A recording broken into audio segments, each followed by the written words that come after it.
ساعة سموية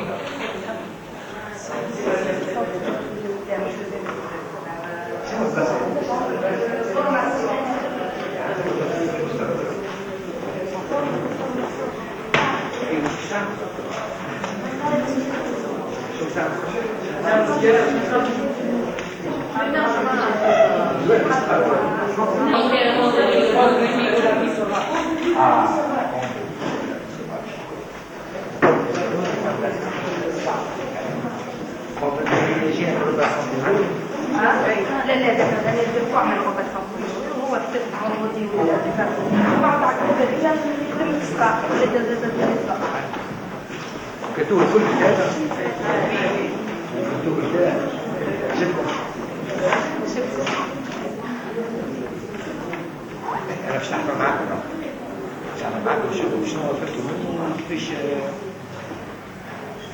كيفاش فهمتوا القصه وعزاها باش سمعكم باش تكلموا بالفرنسيه سمعكم انتم يسخوا بالفرنسيه صحيح هذا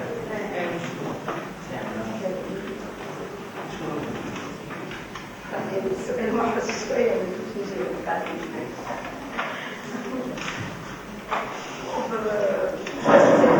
العمل ديالنا كل عام شويه وواحد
bien content de vous voir.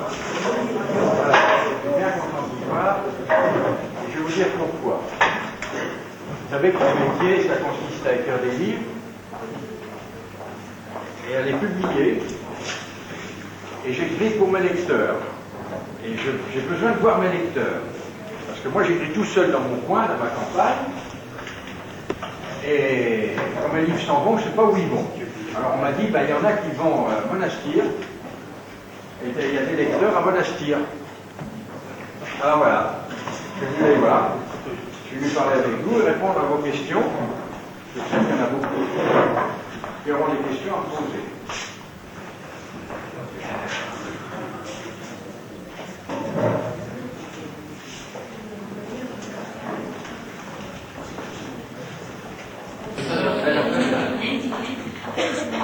Bon.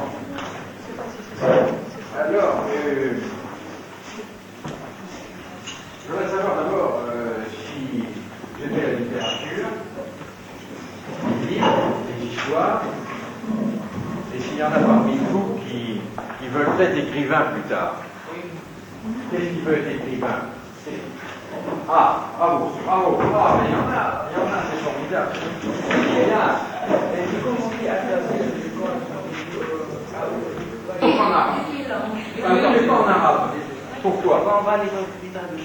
Oui. Eh ben, c'est très gentil, ça. Et puis je vais vous dire autre chose. J'ai écrit un roman dont le héros, il n'est pas tunisien, il est saharien. La Goutte d'Or, c'est un jeune qui va travailler à Paris comme travailleur immigré. Ça s'appelle La Goutte d'Or. Celui-là, il faudra le frapper aussi. Voilà. Essayez de vous procurer La Goutte d'Or, ça existe en livre de poche. C'est mon livre, c'est sur les travailleurs immigrés à Paris. Et vraiment, c'est un livre qui devrait être traduit, en arabe. Parce que je suis traduit dans des langues incroyables. Je suis traduit en chinois naturellement, mais aussi en finnois. Vous savez, on parle finnois. Non, en Finlande. La Finlande parle le finnois et le suédois. Voilà. Je suis traduit en hindi. Tamoul, en bengali, et pas en arabe. C'est un scandale, ça. Alors, heureusement, grâce à toi, ça y est. Hein. C'est pas si difficile. Vous faites ça ensemble? C'est difficile. Chacun. C'est difficile?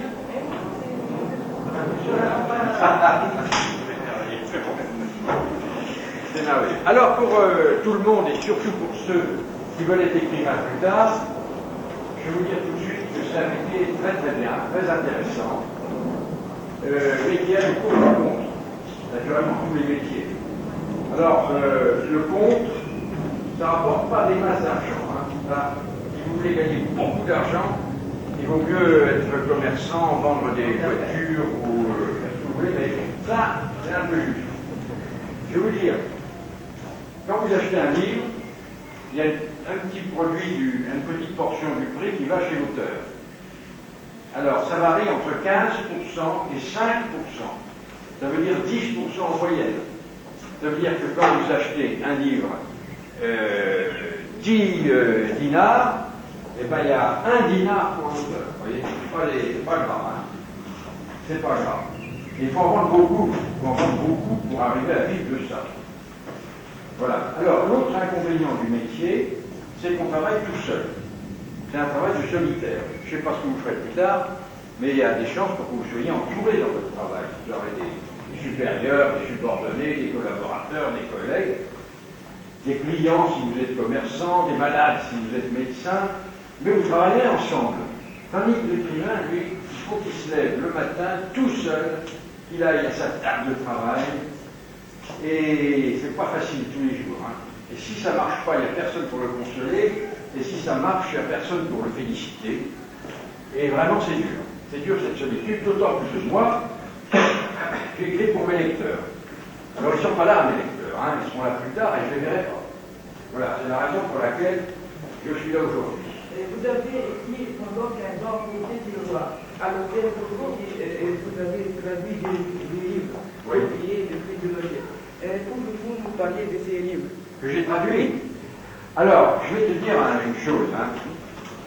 Si tu veux gagner beaucoup d'argent sans des traductions, il faut prendre des choses faciles à traduire. Il ne faut pas prendre de la grande littérature difficile. Il faut traduire des masses de choses. Il faut aller vite, parce que tu es payé à la page. Et si c'est très difficile, c'est le même prix. Alors moi, je traduisais, j'arrivais quelquefois à taper à la machine 20 pages dans la journée. Alors je traduisais des archives de l'Allemagne nazie, les archives des affaires étrangères de l'Allemagne pendant la guerre. Alors on me donnait des télégrammes photocopiés, j'en avais haut comme ça sur la table, et hop, je traduisais ça, et ça allait très vite. Alors j'ai quand même traduit 2 romans d'un écrivain allemand très connu, qui s'appelle Erich Maria Remarque, qui était le grand écrivain de la guerre de 14-18. Il a traduit, il a fait À l'Ouest rien de nouveau, le grand livre de la guerre de 14-18. Alors j'ai traduit 2 romans de lui en français. Voilà, c'est ce que j'ai fait de plus littéraire. Mais je ne traduisais pas pour m'amuser, ni pour la beauté de la chose, je traduisais pour gagner ma vie, et donc je cherchais ce qui était le plus rentable et le plus facile. Voilà. Et je faisais quand même un petit peu autre chose. Hein. Je vivais de petits boulots, quoi, de petits boulots littéraires pour me débrouiller. Hein. Et ça a duré 24 heures. Je veux dire, j'ai des vieilles habitudes de mangeur d'architecte.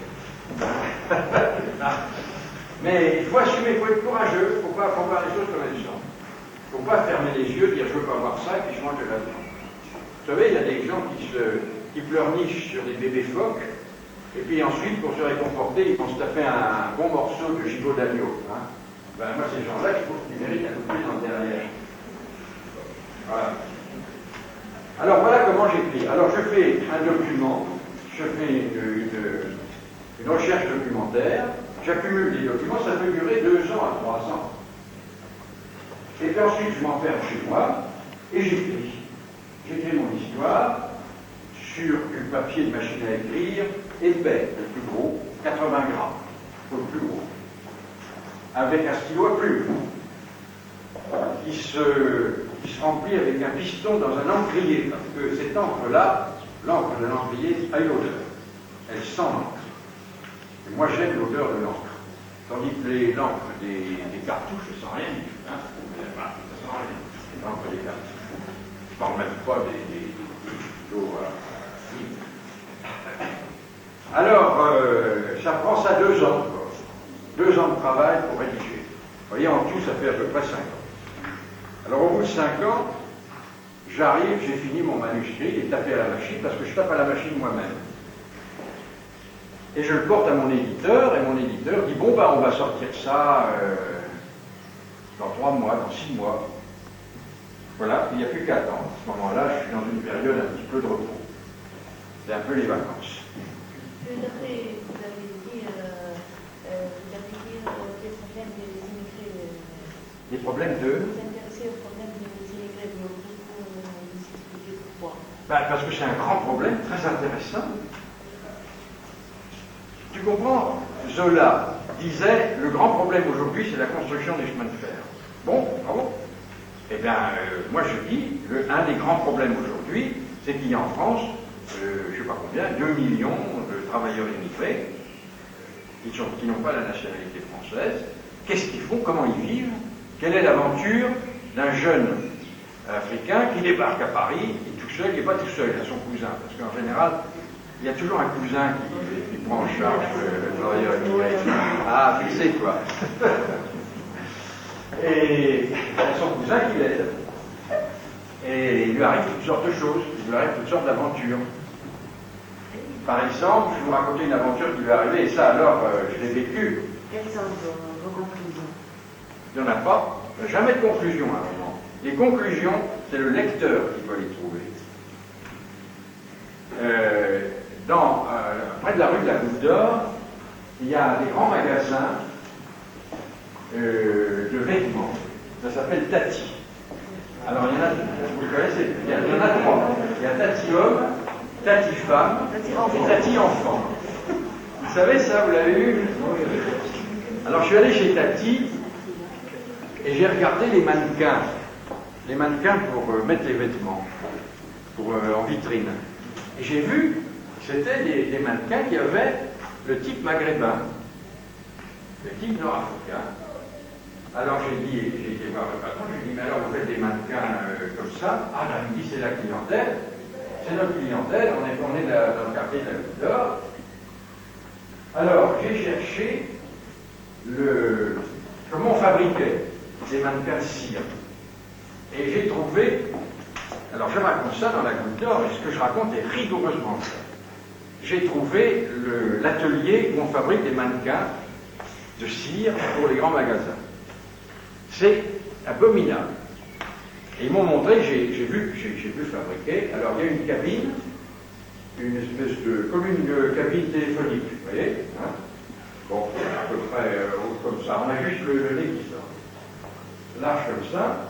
Alors, le type qui sert à ça, j'ai voulu essayer. On m'a dit, vous êtes étranger, vous n'êtes pas intéressant, ça sera de la marchandise cachée. Alors, j'ai vu un type qui avait été payé pour ça, ils sont payés très cher, parce que c'est affreux. Moi, j'ai voulu le faire, vous voyez, comme je suis débrouillé, hein, pour vraiment faire l'expérience, pour devenir mannequin de vitrine de grands magasins.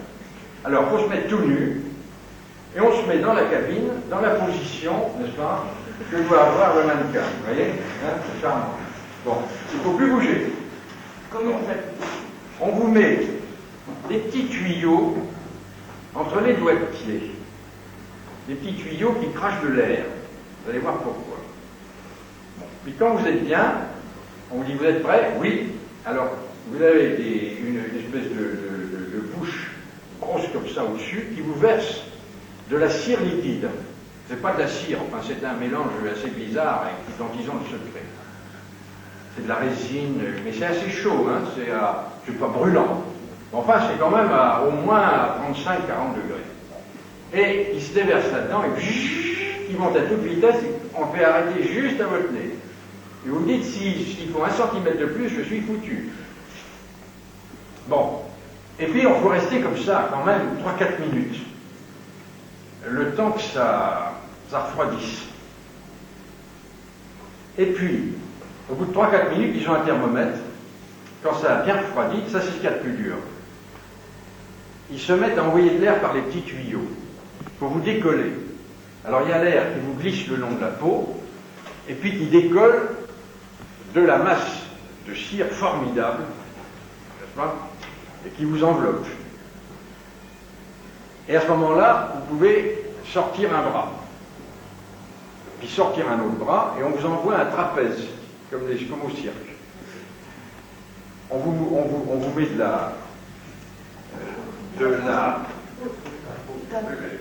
met du talc sur les mains pour que vous ne glissiez pas. Vous prenez le trapèze et à ce moment-là, on vous tire avec un trépan et on vous arrache de ce truc. Ça fait des bruits épouvantables. Et vous n'avez plus qu'à aller prendre une douche.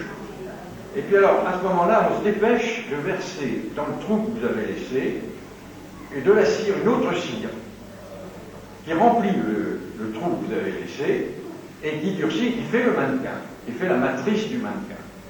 Alors cette cire, ensuite, on enlève la première cire et puis on dégage le mannequin de la deuxième cire qui est là, et ce mannequin sert à faire un moule qui va servir ensuite à faire autant de mannequins qu'on voudra.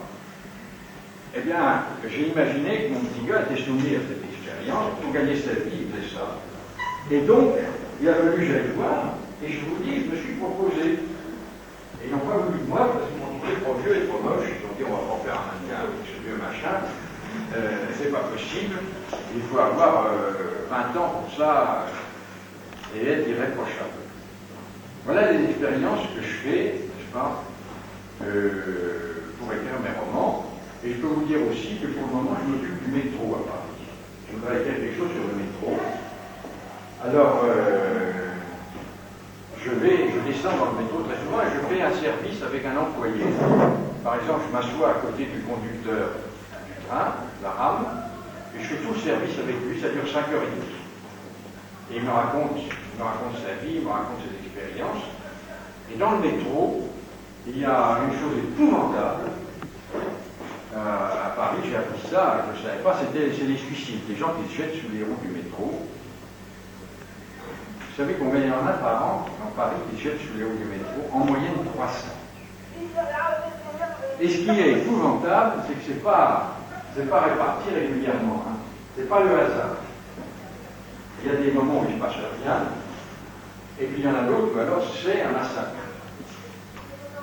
Et il y a un chef de la police du métro, il a un bureau, et il attend les mauvaises nouvelles. Alors les agressions, les accidents et les suicides. Et les suicides, il m'a dit, si vous voulez des suicides, vous n'avez qu'à venir passer la nuit de Noël avec moi. Parce que le maximum de suicides dans le métro, c'est dans la nuit du 24 décembre. Alors vous voyez ce que je vais être obligé de faire. Et je vais le faire. Je vais aller m'asseoir à côté du commissaire Gibelin, qui s'appelle, le 24 décembre, je apporterai du champagne, hein, quand même. Et puis on va toute la nuit, on va entendre le téléphone. Allô, suicide à la Meute Piquet Grenelle, suicide à l'Étoile, suicide à la Nation, etc. Et ensuite, j'irai voir. Ce sera encore pire. Ramasser des morceaux. Vous voyez comment je fais mon métier d'écrivain, parce que moi, je veux voir toujours les choses, il faut que j'y aille, il faut que je vois, je n'ai pas d'imagination. Je ne peux rien imaginer, je trouve que la réalité est tellement riche, tellement formidable, il faut aller voir. On apprend sur le terrain.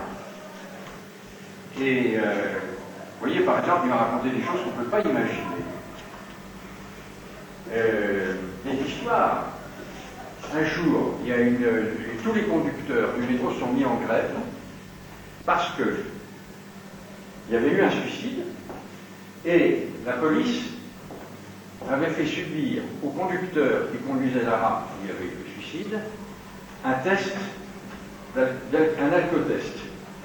C'était stupide. Stupide, parce qu'il est évident que le malheureux conducteur n'y pouvait rien. Même s'il avait été ivre-mort, ça n'aurait rien changé.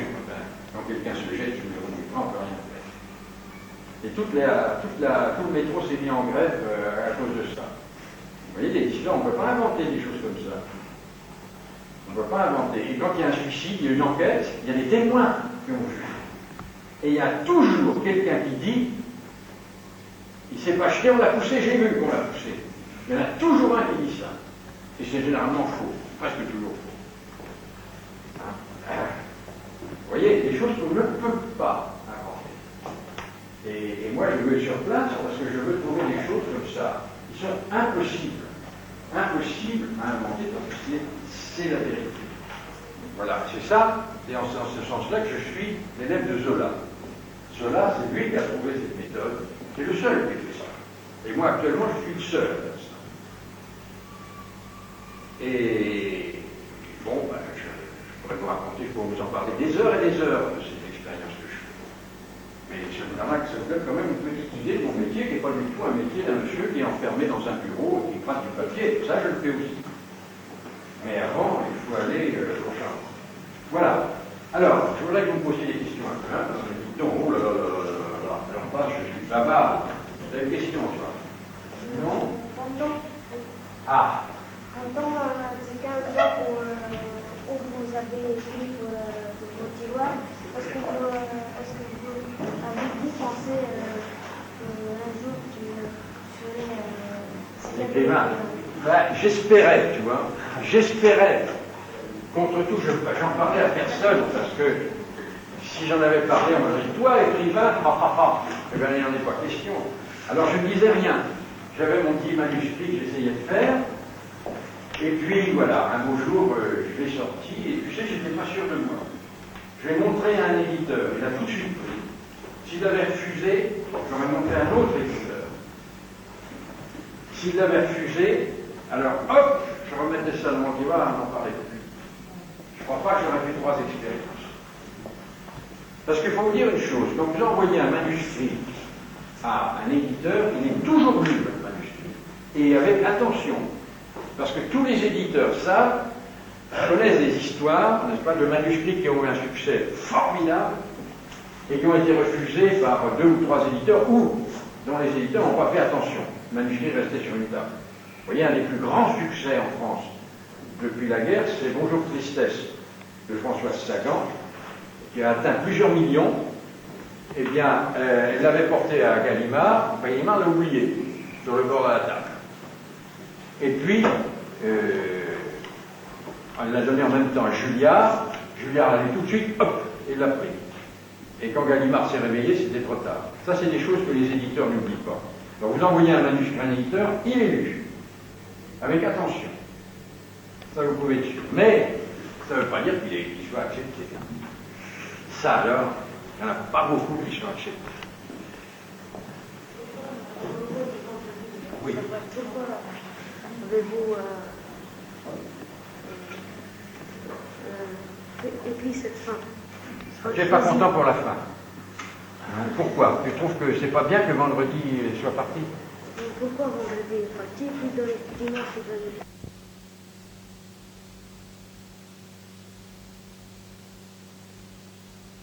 Il est né dans cette île, dans cet archipel, il est jeune, il a envie de voyager.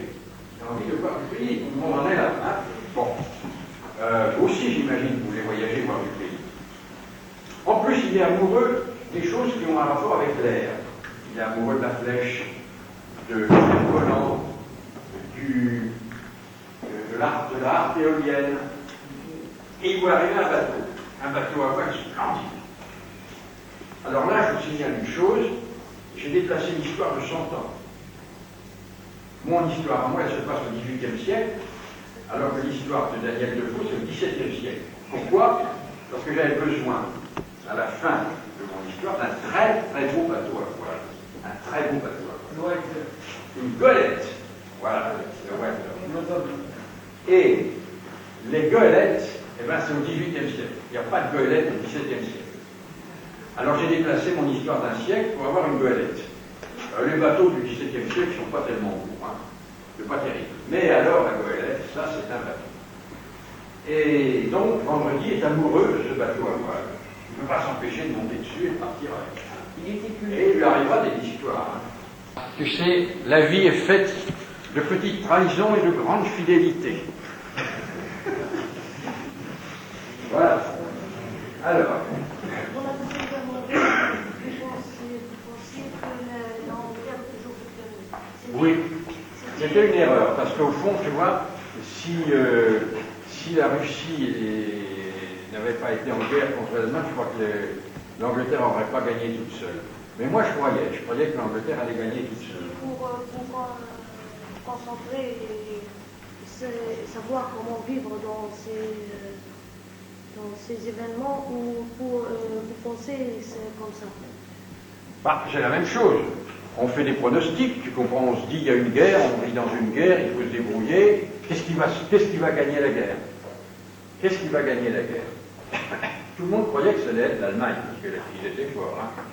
Les Allemands occupaient toute l'Europe, l'armée allemande était très forte, personne ne pensait qu'Hitler allait être assez fou pour se jeter sur l'URSS en hiver. Non, il s'est jeté en juin. L'Allemagne a été, la Russie a été attaquée le 21 juin 1941. Et Hitler pensait qu'il en aurait fini avant la fin de l'hiver, complètement fou, avec l'URSS. Et là, il s'est cassé les dents. Mais ça n'a pas beaucoup de rapport avec Vendredi, tout ça. Pourquoi tu me parles de ça? Qu'est-ce que tu as lu quelque chose là-dessus? Hein? Ah bon. Bon. Allez. Allez-y.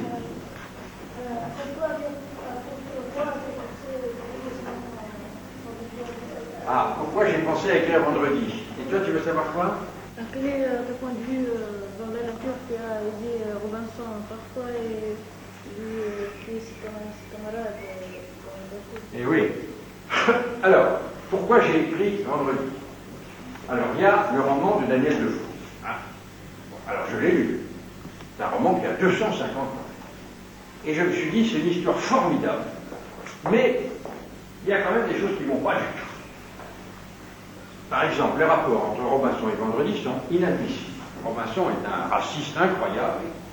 C'est l'idée de Daniel Defoe que la civilisation, la vérité, est possédée par quelqu'un qui doit être anglais, blanc et chrétien.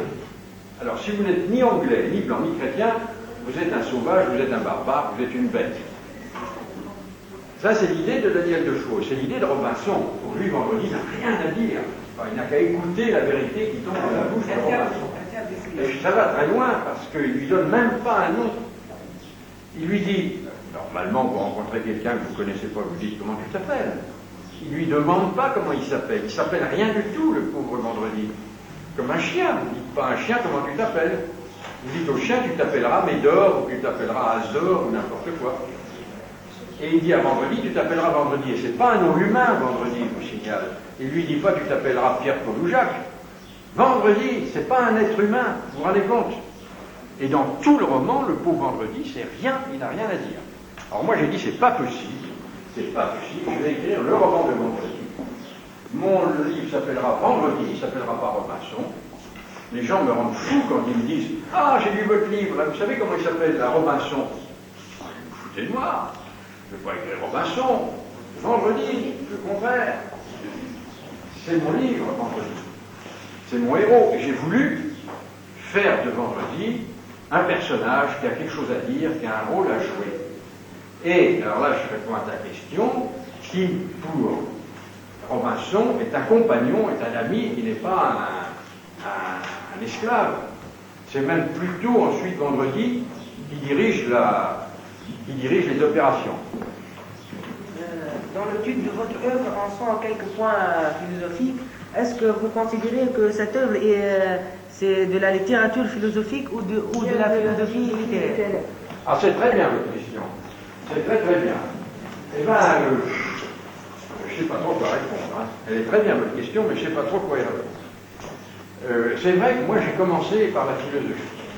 Et puis je me suis dit, je voulais enseigner la philosophie. Et j'ai échoué à mes examens. Et au fond, je m'aperçois que ça valait mieux, parce que comme ça j'ai écrit des livres amusants. Et puis au fond, je n'aurais pas été heureux si j'avais enseigné la philosophie, parce qu'en France, la philosophie, on l'enseigne à des garçons et des filles de 18-19 ans. Et moi, la philosophie, j'aurais voulu l'enseigner à des garçons et des filles de 12 ans. Parce que c'est beaucoup plus mon âge, et pour moi, c'est l'âge de la philosophie. Vous voyez ? Et j'aurais aimé leur apprendre, par exemple, les mots de la philosophie, le vocabulaire philosophique. Bon, je vais vous donner un exemple. A priori et a posteriori. Vous ne savez pas ce que ça veut dire. A priori, a posteriori. C'est de la philosophie. Et quand vous avez bien compris ces deux mots, ben, il y a un philosophe très très important qui s'appelle Kant, vous l'avez déjà compris à moitié. Alors, je vais vous expliquer a priori et a posteriori. Vous avez perdu votre stylo. Vous le cherchez. Vous avez deux façons de le chercher. Ou bien vous fermez les yeux, vous prenez la tête dans les mains, vous dites « Où m'en suis-je servi pour la dernière fois? Où est-ce que j'étais? Et qu'est-ce que j'ai fait après ?» Ça, c'est la méthode a priori. C'est-à-dire, ça se passe dans la tête. C'est la réflexion. Ou alors, vous fouillez dans toutes vos poches, vous ouvrez tous vos tiroirs, vous allez dans toutes les pièces de la maison, vous cherchez dans les classes, etc. Ça, c'est la méthode a posteriori. Vous voyez? Voilà. Alors, ou bien on cherche dans sa tête, et on réfléchit, ou bien là, on se lance dans le monde extérieur, on fait des expériences, on fouille partout, c'est la méthode a posteriori. Et bien, voilà, deux mots difficiles, et au fond, ce que ça veut dire, c'est très simple, c'est très facile. Voilà comment, moi, si je pouvais, si j'en avais le temps, si j'en avais la force, comment j'enseignerais la philosophie. Mais ça, c'est pas fait pour des garçons de 18-19 ans. C'est fait pour des enfants de 10-12 ans. Ça leur plaît. Et je leur donnerais, disons, une centaine de concepts philosophiques, vraiment philosophiques, dont ils pourraient se servir, qui serait leur outil intellectuel. Il y a un terrain de cricket, et puis il y a un vieux club pour hommes, naturellement. J'ai entendu une phrase éclatante dans un club comme ça, parce que c'est là que je vais habiter quand je vais en Inde. Alors on trouve des vieux Anglais complètement raccordis, bourrés d'alcool jusqu'au du crâne, et ils disent qu'ils fois des trucs qu'on les écoute. Alors franchement, complètement gâché. Il allume son cigare et il dit « Une femme n'est qu'une femme, mais un bon cigare, c'est un bon cigare. » On ne peut pas imaginer plus belle.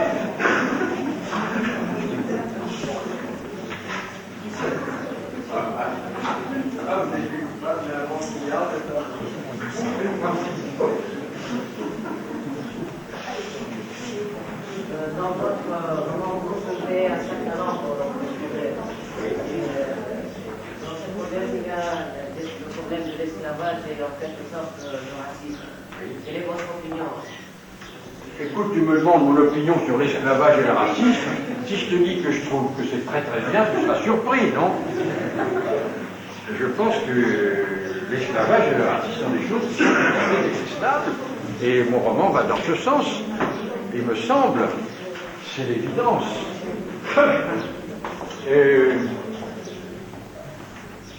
Le racisme, hein, il y en a à tous les niveaux.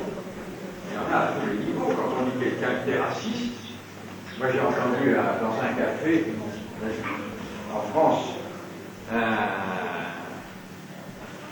le patron du café qui s'était fait traiter de raciste, il s'est mis à hurler « Moi, raciste, moi qui ai épousé une Bretonne », il se tourne derrière et il crie « Bobol, c'est pas vrai que t'es né à Audière, hein ?»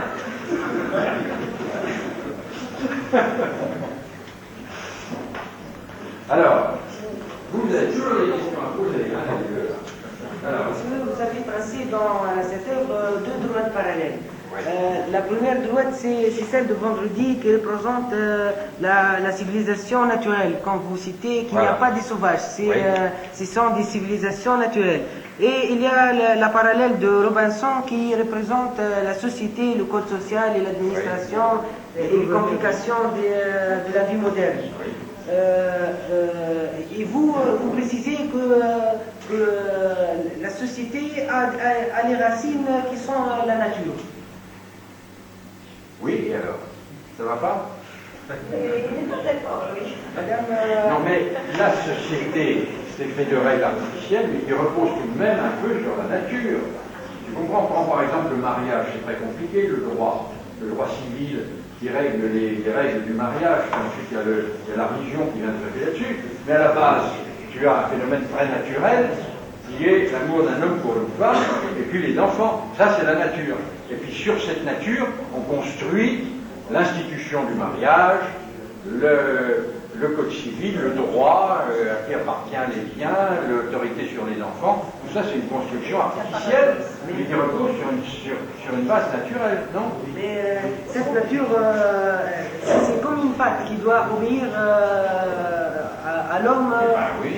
Il va la moduler comme. Bah oui, oui, si la nature veut bien obéir, parce qu'il y a des moments où elle refuse d'obéir, alors ça, c'est pas désagréable. Parce que le mariage, quelquefois, ça casse. Est-ce que vous montrez que les Indiens sont racistes plus que les Anglo-Saxons? Lorsque la sorcière a voulu tuer vendredi parce qu'il ne ressemble pas à un Indien. Par contre, ils sont... Oui, ça aussi, c'est un peu du racisme. Bien, je n'y avais pas pensé. Oui. Ah oui, il y a du racisme aussi. Là. Mais alors là, je n'ai pas inventé. Hein. Ça se passe dans les tribus Araucans. Vendredi est un Araucan. Vous savez, il y a le Chili. Bon, le Chili, ça s'appelait à l'origine l'Araucanie. Et le Chili a été occupé par les Espagnols. Les Espagnols se sont mélangés avec les Araucans, c'est devenu le Chili. Et aujourd'hui, un Chilien, c'est un mélange d'Espagnol et d'Araucan. Alors, avant les Espagnols, il y avait des Araucans.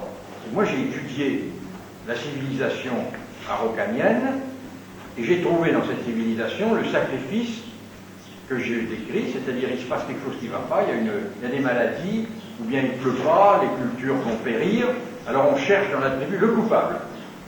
On trouve le coupable, on les zigouille, et tout va bien, les maladies disparaissent, la pluie se met à tomber. Voilà, c'est comme ça que ça se passait en Araucanie, ça s'appelle le bouc émissaire. On cherche un bouc émissaire, c'est-à-dire un coupable pour tout ce qui se passe. En écrivant votre roman, quel est le moment le plus fort que tu as vécu? Dans ce roman? Ah, c'est une drôle de question. C'est le moment le plus fort de tout le roman que j'ai senti, moi. Eh bien, je vais te le dire, c'est l'histoire du sourire. C'est quand Robinson s'aperçoit, en se regardant dans une glace, qu'il ne peut pas sourire. Il ne peut plus sourire parce que ça fait des années qu'il n'a personne à qui sourire. Et brusquement, il regarde, son chien lui sourit. Car il y a des chiens qui sourient. Vous savez ça. Moi, j'ai eu un chien qui souriait. Il essayait de sourire. Hein, il avait sa lèvre comme ça qui se relevait. Il essayait de sourire. Ça, c'est un bon moment. Tu ne trouves pas que c'est bon, ça? Moi, ça donne un choc, non? Mais le chien est un élément de la nature qui a aidé Robinson. Voilà. Il a aidé Robinson, il a sauvé d'une certaine façon. La nature aussi a cassé Oui, la si tu paix veux. de la Virginie. Oui. Oui, elle a voulu corriger sa faute. Elle a aidé beaucoup Robinson. D'accord, je veux bien qu'on dise ça. Vous avez destiné le vendredi ou la vie sauvage. Ah, c'est pas moi qui ai fait les dessins, hélas. Non, aux enfants. À destiner aux enfants. Oui. Non, si on veut. Hein, Le vendredi ou les lames du Pacifique, comme ça dit. Ouais. Vous avez dit que vendredi ou les lames sauvage est plus réussi que la. Ah oui. Quelle est la différence entre... Ben, c'est que c'est beaucoup plus court, c'est beaucoup plus clair, c'est beaucoup plus simple, c'est beaucoup plus fort, c'est beaucoup plus sportif. Et puis j'ai ajouté la petite chèvre Anda. Hein, j'ai ajouté la chèvre. Il n'y a pas de chèvre Anda. Elle est bien la petite chèvre. Eh bien, il n'y en a pas dans Vendredi des lames du Pacifique. Si. Ah, tout le monde pose des questions, c'est formidable. Et leur passe. Et puis je sais ce que vous allez me faire tout à l'heure. Hein. Je sais ce que vous allez me faire. Vous allez me faire signer tous vos livres. Hein. Ça va prendre du temps, ça.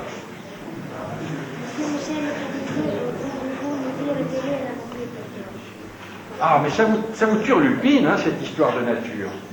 Eh bien, la nature, c'est les arbres. Voilà. Moi, j'adore les arbres. Et les arbres naturels, les grands arbres qui sont chez moi. J'habite un petit jardin, j'ai un petit jardin qui ne fait pas plus de 3000 mètres. Et il y a de beaux arbres dans le jardin. C'est ça pour moi la nature. Et le bruit des arbres, le bruit du vent dans les arbres. Tu vois, l'autre jour, dans une émission de télévision, on m'a dit quel est le bruit que vous préférez. Et j'ai dit le bruit du vent dans les arbres. C'est beau ça, hein, le bruit du vent dans les arbres. Tu aimes ça, toi aussi? Voilà, ça ne m'étonne pas. Tu as un visage à aimer le bruit du vent dans les arbres. Il y a une question à poser?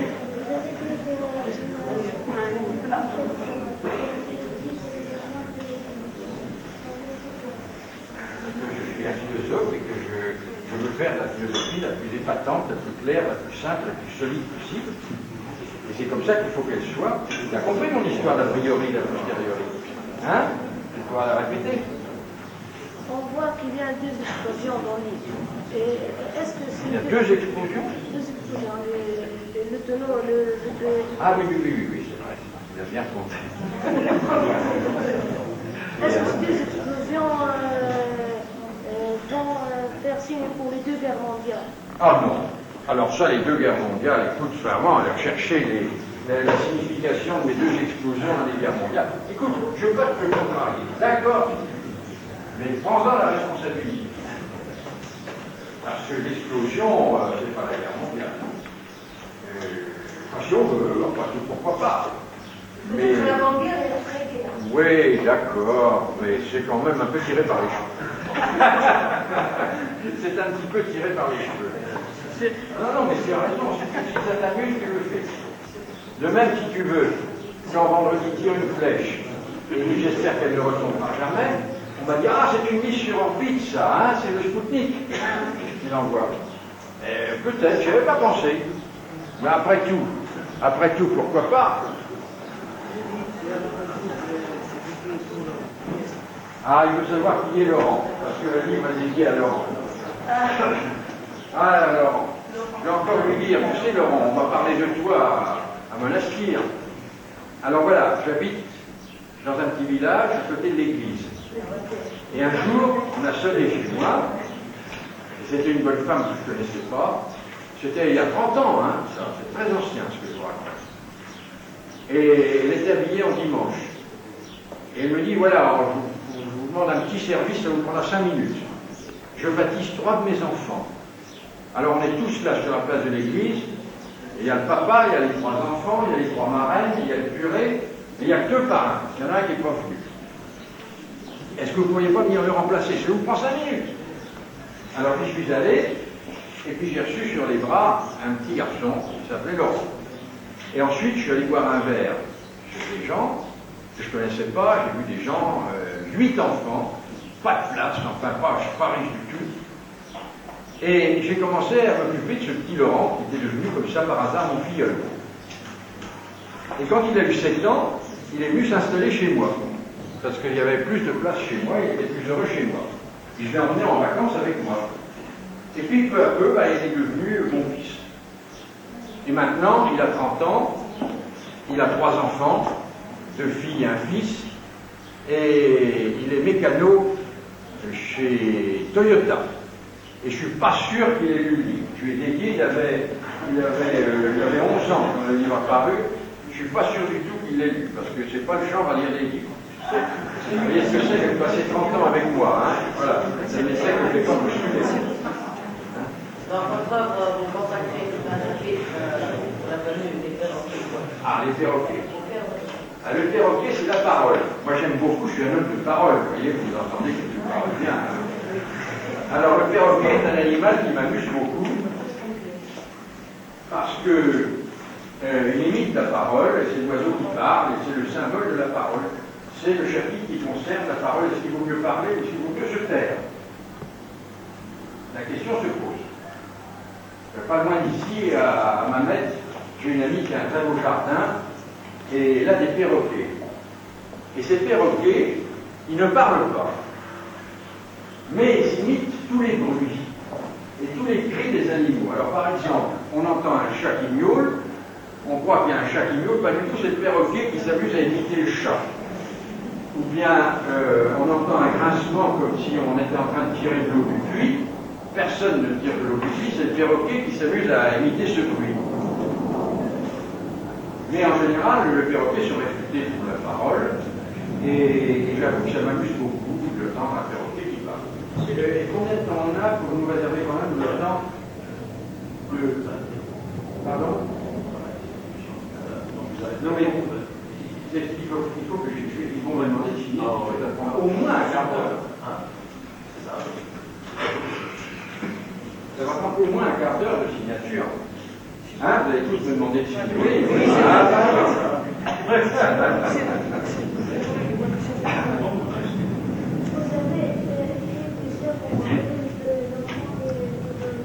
C'est celui-là que je préfère.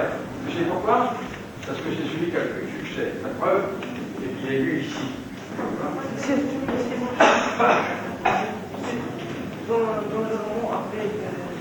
Dans le roman après, il a l'enregistrement de la situation. Oui. Oui. Il a enregistré la situation dans des jeux. Il a introduit le jeu. Alors que l'orientation, il ne reçoit plus tout. Ah ben oui, si tu veux, ça peut être un éloge du jeu. Dans la vie, il faut jouer. Il faut jouer dans la vie. Il faut savoir jouer. Si tu ne sais pas jouer, c'est triste, hein. Pourquoi il faut choisir Parce qu'il y a deux vendredis. Il y a vendredi où l'herbe des Pacifiques, qui est le premier livre que j'ai écrit, qui est très gros. Alors c'est vendredi où les lames du Pacifique. Et puis le second, c'est celui-là. Il fallait un autre titre, en même temps montrer que c'était le même livre. Vendredi où la vie sauvage, vendredi où les lames du Pacifique. Oui, oui, je fais ça, j'aime bien mettre deux titres comme ça. Ça, t'as remarqué ça, toi, hein? La Virginie est un des États-Unis d'Amérique sur l'Atlantique, 4 764 000 d'habitants. Il a connu la guerre de aux propriétaires anglais. Pourquoi, M. Michel, tu as donné ce nom américain à cet navire anglais? Virginie, pour moi, c'est pas américain, c'est pas anglais. C'est un nom qui est calme, qui est féminin, qui est gros, qui est gentil, qui est sympathique. Et tout ça, c'est les qualités de ce bateau. C'est-à-dire que c'est un bon gros bateau hollandais qui est une galiote. La galiote est un bateau tout rond qui a beaucoup de solidité, qui tient bien mais qui ne va pas vite. Et si tu veux, la Virginie, c'est le contraire de l'autre, de la goélette qui arrive à la fin.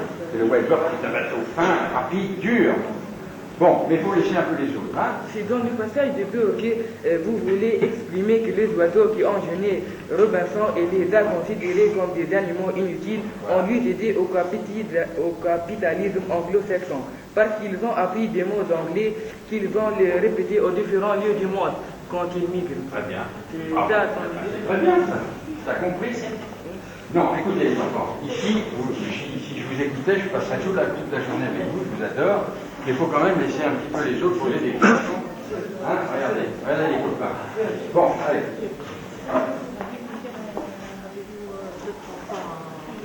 Avez-vous j'ai élevé vendredi. J'ai élevé Laurent. C'est le seul enfant que j'ai élevé pendant. Il est resté chez moi 17 ans. Il est resté chez moi 17 ans et ses enfants m'appellent Papy Michel. Voilà. 3 enfants, peut-être qu'il y en aura encore d'autres. Ils habitent tout à côté de chez moi. Est-ce que la paix, d'après vous, a un lien direct avec la civilisation? Quoi Est-ce que la paix a notre bah, il me semble. Hein. Maintenant, c'est la civilisation, elle crée aussi la guerre. Tu vois ce qu'il y a d'embêtant dans la paix? Si tu cherches dans un dictionnaire la définition de la paix, eh ben, tu vas trouver quoi? Absence de guerre. C'est quand même gênant. Hein? C'est négatif, ça. Hein? C'est négatif. C'est comme si tu cherchais la définition du bonheur et qu'on te mette absence de malheur. C'est un mot difficile, l'amour, parce qu'il y a aussi le cimetière, ça aussi c'est la paix. Hein. Moi, la paix, c'est un mot qui me fait un peu peur, parce que je trouve que c'est un mot très négatif. Étant donné que ça ne veut rien dire, c'est comme le silence. Il y a la paix, il y a le silence, il y a le soleil, il y a pas grand-chose. Je préfère, tu vois, des mots plus dynamiques, comme la création, la découverte, voilà, le savoir, apprendre. Ce qui est le plus important dans la vie, qu'est-ce qu'il y a de plus important dans la vie? C'est d'apprendre. C'est vrai, non? Voilà. Ah, jamais. Est-ce que je veux vivre dans une île déserte? Moi, j'aime le monde, j'aime la société. Vous voyez, il y a des plages, il y a du bord de la mer. Ben, moi, j'aime la foule sur les plages. J'aime qu'il y ait du monde. J'aime regarder les gens. Je les trouve intéressants, les gens, à regarder. Voilà. Bon. Monsieur, avant, vous avez dit que vous reprochez à Robinson d'abord porter la civilisation anglo-saxonne. Ouais. Mais dans votre roman, vous lui avez fourni tout ce qu'il nous faut pour... On n'exagère pas, il y a tout ce qu'il y a dans le bateau. Oui, dans le bateau. Ah. Il y a tout ce qu'il lui faut. Oui. Donc, Robinson ne va pas construire une autre civilisation autre que celle... Eh bien si, Vendredi lui apprend une autre civilisation. Mais avant l'arrivée de Vendredi. Avant l'arrivée de Vendredi, il n'avait qu'à chercher un peu. Moi, j'aurais fait autre chose, moi. J'aurais essayé d'inventer autre chose que de faire exactement comme s'il était en Angleterre. Hein? Il a tout simplement, il n'a pas l'ombre d'une imagination, ce pauvre Robinson. Rien. C'est comme ça dans Daniel Defoe. Il n'a pas la moindre idée nouvelle, n'est-ce pas? C'est l'anglais qui arrive, on va faire la petite Angleterre. Alors, voilà. Bon, oh là, c'est terrible.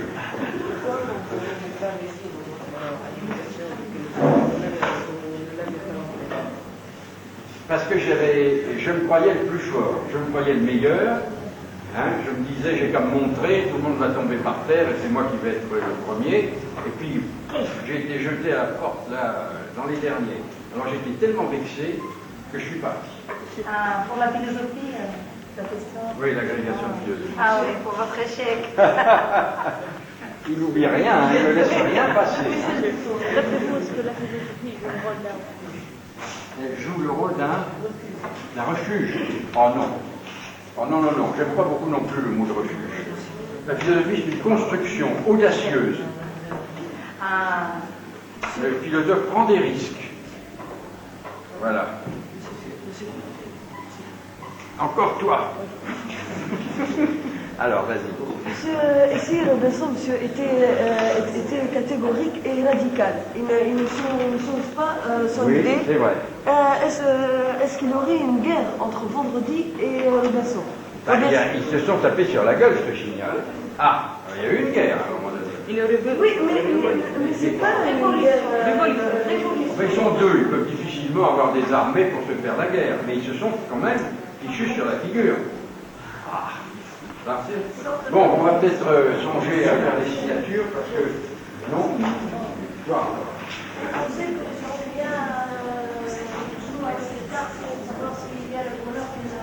Ah bah tirer les cartes, il n'y a pas que les Européens qui le font.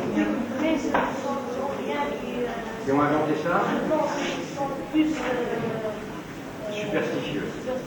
On voit que Robinson et le capitaine jouaient avec les cartes dans cet instant le tarot. du naufrage. Est-ce que c'était jouer les cartes de mort ou de vie ou... Et tu vois, dans ce jeu de tarot, ils vont deviner l'avenir, mais on ne pourra pas le lire dans le jeu de tarot. Il faudra attendre que ce soit passé, et à ce moment-là, quand on reviendra sur le jeu de tarot, on verra que tout était là-dedans. Voilà, ça c'est un petit truc, et ça c'est pas dans les limbes du Pacifique, c'est pas dans le jeu. Tu as vu les limbes ici? Voilà, alors là, je comprends pas où tu as été piqué ça. L'histoire du tarot, c'est dans les limbes du Pacifique, c'est pas dans le... C'est pas dans la...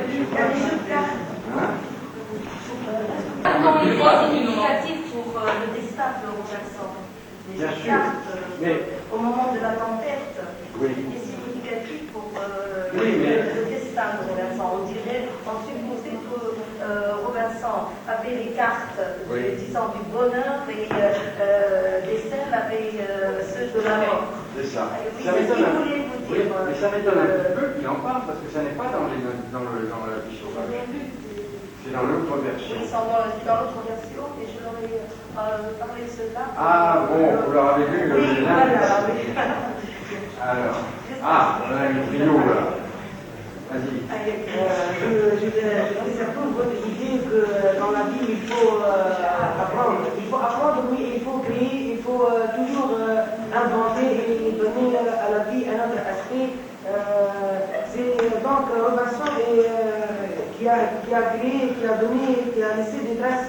Mais vendredi va vivre dans cette nature, il va mourir dans cette nature c'est comme un animal qui n'a rien laissé. D'accord. Je tiens à mettre une scène. Voilà.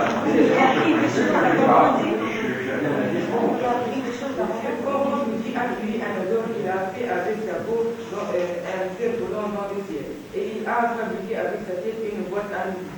Est-ce que ce cerf-volant et cette boîte à musique représentent l'âme du Anadole? Peut-être. Bah oui, je dis, c'est dans toutes les deux langues. C'est l'âme dans le dehors qui chante. Ah, bah ça pas poser la question, c'est écrit en toutes les deux langues. Alors j'ai mis 4 ans pour écrire le premier vendredi où les lames du Pacifique. Puis j'ai mis vendredi où les lames du Pacifique sur ma table. Et il m'a fallu 4 mois pour écrire l'autre vendredi où la vie sauvage. Ça fait donc 4 ans et 4 mois en tout pour écrire les 2 vendredis. Ah, les dates. Oh, c'est difficile, toi. Moi, je ne sais pas, moi j'ai dû écrire le premier vendredi entre, disons, 63 et 67, le grand, et puis ensuite le petit, celui-là, je m'y suis mis en 72, je l'ai écrit en 72. Et tu aimes bien les précisions, toi. Comment expliquez pour la période de double cœur et double blanc? Ah bah écoute, si tu es abandonné sur une île déserte, tu sais, tu peux avoir des moments de déprime quand même, hein. Il se laisse aller, il baisse les bras, hein. Peut-être une dernière question. Peut-être une dernière question. Une dernière question. Qu'est-ce que tu vas la poser? Toi, tu vas poser la dernière question. Est-ce que le fils de Robinson, que la grotte joue le rôle du ventre de la mère de Robinson? Alors quand il sort de la grotte, on sent qu'il y a un autre... Un bébé. Mais moi, je vais vous dire quelque chose, hein. Le ventre de la mère de Robinson, on le connaît, hein, tous les jours, des détachements tous les soirs. Parce que qu'est-ce que c'est qu'un lit? Qu'est-ce que c'est qu'un lit, hein? Dans le lit, on se déshabille et on se cache sous les couvertures. Et puis, on fait comme si on était mort. Mais alors, c'est pas tout ça. Le matin, il faut sortir de là. Hein? Et le matin, c'est dur. Et le matin, c'est la naissance. Chaque matin, quand on se lève, on a un petit bébé qui vient de naître. Et il faut un biberon, tout de suite. Et le biberon, c'est le petit déjeuner. Autant que possible, du lait chaud avec de la confiture. Hein? Parce que c'est dur de repartir dans la vie quand on sort de son lit le matin. Vous voyez? Eh bien, cette histoire de retourner dans le ventre de sa mère pour être un petit bébé, je crois qu'on fait ça tous les soirs. Et le lit, qu'est-ce que c'est? C'est maman, le lit. Voilà. Bon, voilà. Alors on va en rester là. on va passer peut-être aux signatures. Alors, Monsieur Zorilli, il y a... J'aimerais que je ne précipite pas tous en même temps. Oh, oui, bien. Alors, il y a une question, déjà une légende vivante, vous êtes un immortel. Eh bien, je vais vous raconter un petit souvenir. Il y avait, il y a quelque temps, à la télévision française, un jeu qui était très bien. Il y avait un public, et le public devait deviner un mot d'après la définition qu'en donnait un enfant de 10 ans, qu'on avait filmé. Alors on prenait un enfant de 10 ans, on lui disait qu'est-ce que veut dire tel mot, et il expliquait ce que ça voulait dire selon lui. Et puis ensuite, le public, ayant vu ce que le gosse avait dit, devait deviner de quel mot il s'agissait. Et il y a un petit qui arrive et qui dit « Ils habitent la campagne et ils sont souvent morts. » Et personne n'a compris ce qu'il voulait dire. Il voulait dire écrivain. Oui. Voilà. Alors moi je dis, j'habite bien la campagne, oui, mais je ne suis pas souvent mort. En tous les cas, nous vous remercions beaucoup pour ce plaisir et cet après-midi agréable, n'est-ce pas? Je crois que ce sera un souvenir impérissable pour les gosses, pour nous tous aussi. Là, c'est les collègues professeurs du collège, ils ont tenu à vous voir. Je pense que pendant la petite réception que nous offrent nos amis du collège, ils vont pouvoir aussi vous approcher. Voilà. Et constater que vous êtes bien vivant et que vous êtes bien là. Bien que j'habite la campagne. Bien. Bien, en tous les cas, merci, mais il faudrait absolument que vous reveniez, hein, parce que j'ai tous les autres collègues professeurs qui n'ont pas pu venir. Je crois qu'il faut que je me fixe à Monastir pour quelques temps. Ah ben voilà, très bien, vous serez le Si vous voulez bienvenu. m'embaucher comme professeur, peut-être. Ah ben aussi, vous serez là. Vous serez Vous savez, c'était ma vocation. Hein. Ouais. Moi, j'ai été écrivain comme ça pour me consoler de ne pas être enseignant. C'était ma vocation. Mais vous n'avez jamais enseigné? Jamais. Jamais. Alors, qu'est-ce qu'on fait pour les Très bien. signatures? Bon, vous voulez le faire tout de suite? Oh, oui, oui, très bien. Comme ça, ils sont libérés. Mais alors, ne venez pas tous en même temps. Donc, voilà. On va commencer par cette rangée. Parfait.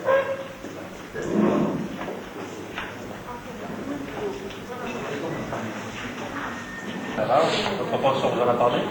Et puis nous continuerons donc notre discussion en forme de première. Oui. 11h à midi, je crois que dans le lycée. 11h à midi, oui. C'est pas ici. Ouais. Je crois la deuxième pour la discussion, c'est ici. Oui, après, On continue à Madrid. nous viendrons ici, parce que je crois que la salle est prise. Donc... Oui. Donc, tellement.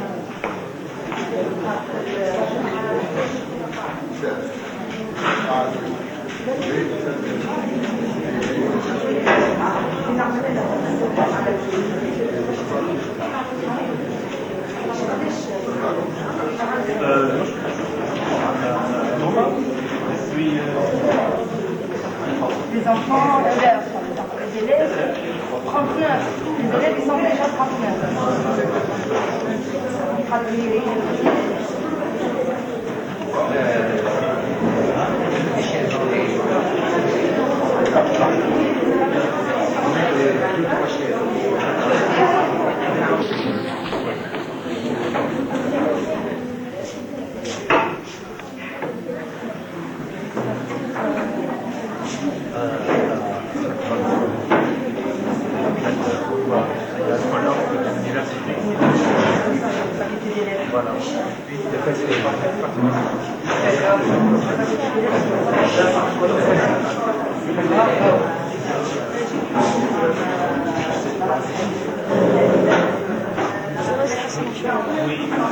Go easy, go.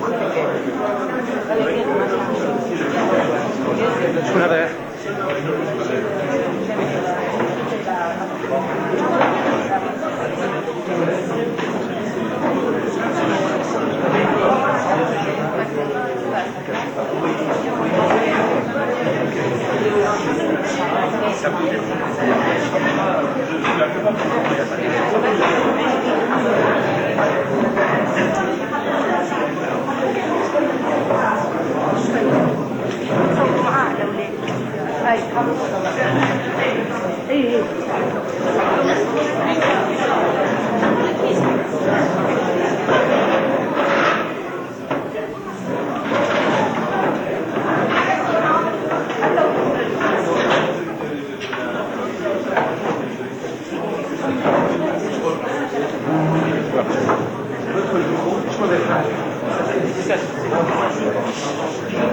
voilà. Oui. Oui, mais je ne suis pas très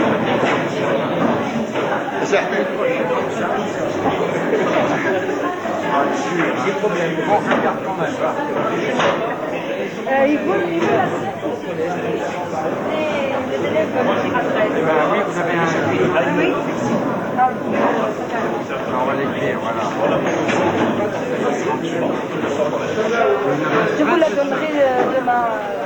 Oui, bien sûr. Là,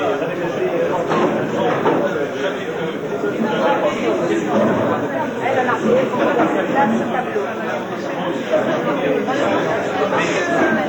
et regardez. Voilà. Voilà. On va vous envoyer le dossier.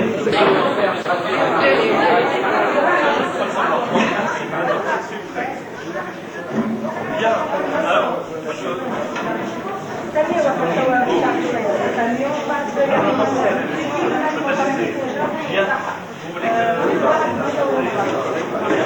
Alors, monsieur le commis, je vous présente, ça c'est le personnel enseignant ici, ça c'est le personnel encadreur du centre. C'est ici, vous êtes en centre de formation continue. Et donc,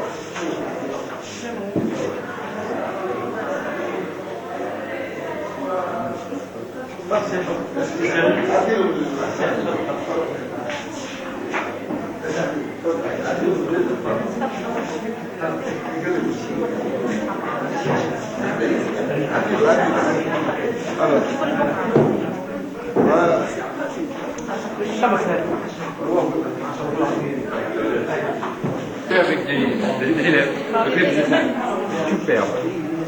C'est vraiment très gentil. une minute, on va faire la photo.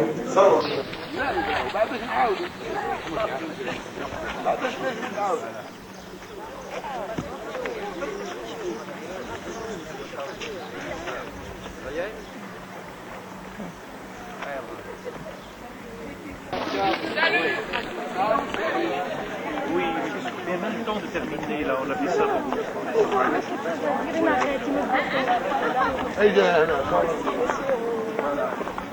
Merci de cet accueil merveilleux. J'étais vraiment très heureux d'être accueilli comme cela par tout le monde.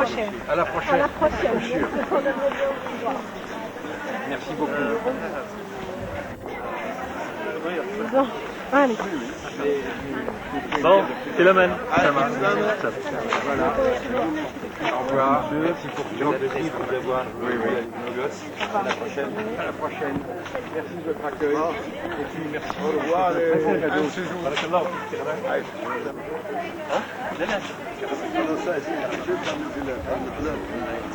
Très joli. Voilà.